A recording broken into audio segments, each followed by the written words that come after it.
ወንጌል እንስራ አንፉታው ቀርቶ ይሸለም የልወይ የሥራ ተግቶ ከታበይንበት ዙፋናችን እስኪ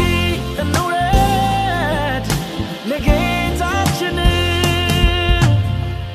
አላወጣንም አጋንንቶችን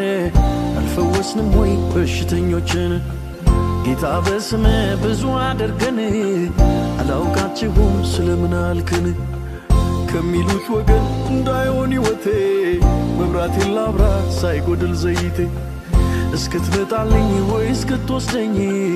እየጠበቅኩ እጸናለሁኝ